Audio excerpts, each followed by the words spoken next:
नमस्कार साथियों, स्वागत है आपका सिविल लक्ष्य अकेडमी के Chhattisgarh daily current affairs programme में। पहला प्रश्न है, छत्तीसगढ़ में प्रति व्यक्ति प्रतिदिन दूध उपलब्धता कितनी है? तो इसका सही जवाब है 159 ग्राम पर डे। ठीक है, तो ये छत्तीसगढ़ की प्रति व्यक्ति प्रतिदिन दूध उपलब्धता है, जबकि 1221 ग्राम जो है ये आपका पंजाब का है और 1118 ग्राम ये हरियाणा का है। संपूर्ण देश का जो प्रति व्यक्ति प्रति दिन दूध उपलब्धता है वो 406 ग्राम है। ठीक है, तो ये आपको याद रखना है।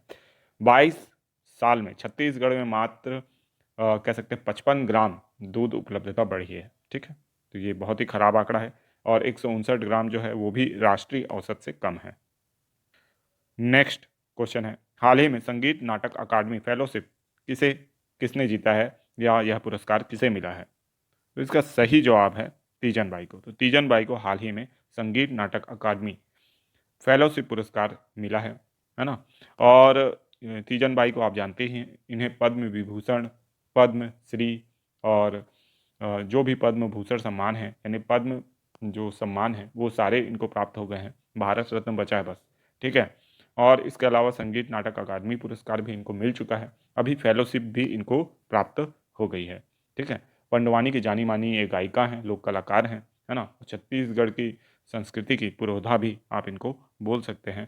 ठीक है, तो ये आपको याद रखना है इनके बारे में। नेक्स्ट क्वेश्चन है, हाल ही में संगीत नाटक अकादमी पुरस्कार छत्तीसगढ़ से किसने जीता है? तो इसका सही जवाब है ममता चंद्राकर, खैरागढ़ विश्वविद्यालय की जो अभी कुलपति हैं, है ना, ममता चंद्राकर।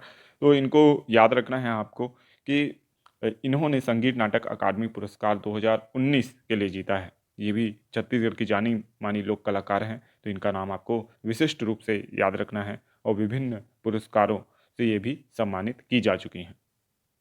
नेक्स्ट क्वेश्चन है, हाल ही में उस्ताद बिस्मिल्लाह खां युवा पुरस्कार 2020 किसे मिला है या किसने जीता है? तो इसका सही जवाब है कश्यप बंधु। ठीक है, तो कश्यप बंधु ने उस्ताद बिस्मिल्लाह खां युवा पुरस्कार 2020 जीता है। तो इसको बहुत अच्छे से याद रखना है आपको कि उस्ताद बिस्मिल्लाह खां ने ये पुरस्कार अर्जित किया है। ठीक है, तो जो कश्यप बंधु हैं ये खैरागढ़ से संबंधित हैं।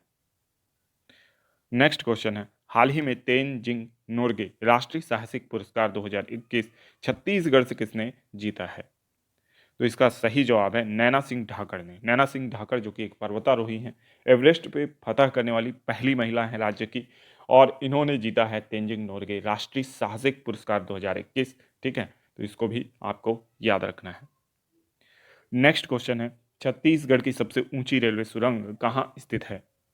तो इसका सही जवाब है भनवाड़ टंक। ठीक है, छत्तीसगढ़ की सबसे ऊंची सुरंग भी इसी को माना जाता है और ये रेलवे के लिए है। तो ये भी आपको याद रखना है कि भनवाड़ टंक जो है वो रेलवे की सुरंग है और ये आपका पिंडरा रोड और बिलासपुर के बीच में पड़ने वाला स्टेशन भी है भनवाड़ टंक, और यहाँ पे एक देवी स्थल है और इसी के बगल में ये सुरंग है जिसमें अब दरारें पड़ चुकी हैं, इसलिए ये सुर्खियों में है और आपके क्वेश्चन में आ सकता है ना। आपको पता हो कि सीजीपीएससी की वैकेंसी भी आ गई है, हमेशा की तरह संविधान दिवस के दिन ये वैकेंसी आती है और इस वर्ष भी आ गई है। ठीक है, तो सीजीपीएससी के लिए बहुत ही ज़्यादा इंपॉर्टेंट क्वेश्चन है, भनवाड़ टंक में क्या हो सकती है, क्या है आपकी सबसे ऊंची सुरंग है।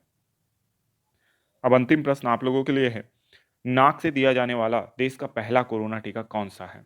तो ऑप्शन ए है कोवैक्सीन, बी कोविडशील्ड, सी 5 आर्म्स, डी फाइजर। तो ये आपको बताना है, इसका सही जवाब आप कमेंट बॉक्स में जरूर लिखिएगा। अब चलते हैं रिवीजन प्रश्नों की ओर। पहला प्रश्न है, मोर मयारू गुरुजी कार्यक्रम को कौन सा अवार्ड मिला है? तो इसका सही जवाब है स्कॉच अवार्ड मिला है। तो मोर मयारू गुरुजी को जो कार्यक्रम है इसे स्कॉच अवार्ड से सम्मानित किया गया है। ठीक है, तो ये याद रखना है आपको।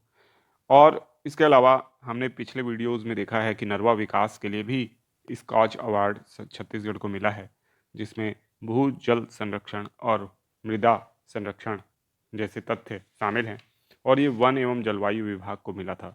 इससे पहले सीजी का जो राज्य योजना आयोग है उसको एसडीजी के प्रभावी क्रियान्वयन के लिए स्कॉच ऑफ मेरिट अवार्ड से नवाजा गया है। ठीक है, तो इस तरीके से बहुत से स्कॉच अवार्ड छत्तीसगढ़ को मिले हैं।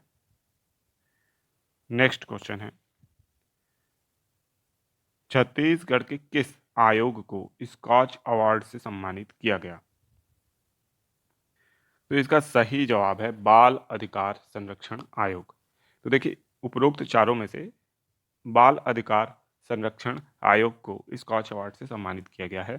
नहीं तो अगर दूसरा आयोग इसमें देखें जिसे स्कॉच अवार्ड से सम्मानित किया गया है, तो अभी अभी मैंने बताया कि छत्तीसगढ़ राज्य योजना आयोग को भी स्कॉच ऑर्डर ऑफ मेरिट सम्मान से सम्मानित किया गया है। ठीक है, तो इन दोनों को ही आपको याद रखना है कि ये दो आयोग हैं राज्य के जिन्हें 2022 का स्कॉच अवार्ड मिला है। ठीक है, नेक्स्ट क्वेश्चन है, छत्तीसगढ़ शासन ने किन इकाइयों की स्थापना हेतु एमओयू किया है?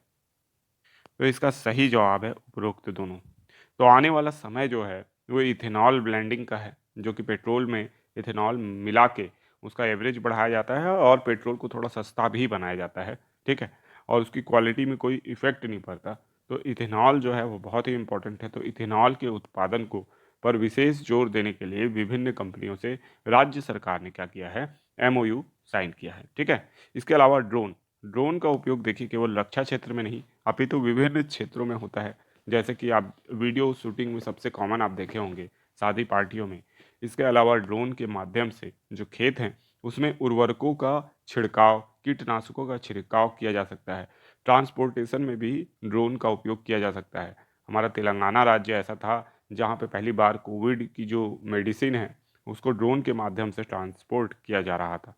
ठीक है, तो इस तरीके से हम देखते हैं कि छत्तीसगढ़ शासन ने जो है इथेनॉल और ड्रोन की स्थापना हेतु, ड्रोन उत्पादन की स्थापना हेतु एमओयू किया है। ठीक है, तो इसको याद रखिएगा। नेक्स्ट क्वेश्चन है, मंत्रिमंडल की बैठक में राज्य में कुल कितने प्रतिशत आरक्षण का प्रावधान किया गया है? तो इसका सही जवाब है 76%। ठीक है, तो मंत्रिमंडल की बैठक में 76% आरक्षण का प्रावधान किया गया है। इसमें एससी को 32%, एसटी को एसटी को 32%, माफ़ कीजिएगा, एसटी को 32, एससी को 13% और 12%, और आपका जो ओबीसी हैं उनको 27%, और जो ईडब्ल्यूएस है उनको 4% आरक्षण दिया जाएगा। तो इस तरीके का प्रावधान किया गया है और इसके लिए अब विधेयक भी पारित किया जाएगा। ठीक है, तो ये याद रखना है आपको। नेक्स्ट क्वेश्चन है, भारत ट्रेडमार्क फाइलिंग में कौन से स्थान पर है? तो इसका सही जवाब है 5वें स्थान पर। तो भारत ट्रेडमार्क फाइलिंग में 5वें स्थान पर है, जबकि पेटेंट के मामले में 7वें स्थान पर है। ठीक है, तो दोनों को याद रखना है, ये 7वें स्थान को भी याद रखना है और 5वें स्थान को भी याद रखना है। तो 5वां ट्रेडमार्क फाइलिंग में और 7वां पेटेंट फाइलिंग में, है ना, पेटेंट की फाइलिंग में 7वें स्थान पर है। ठीक है, पेटेंट का मतलब आप जानते होंगे, जब भी कोई नया आविष्कार करते हैं आप तो उसको पेटेंट कराते हैं ताकि उसका दुरुपयोग कोई दूसरा ना कर सके औद्योगिक इस्तेमाल के लिए। और ट्रेडमार्क जो विभिन्न मार्क बनाए जाते हैं, औद्योगिक मार्क, ट्रेड करने के लिए जो मार्क बनाए जाते हैं, उसकी फाइलिंग में भी भारत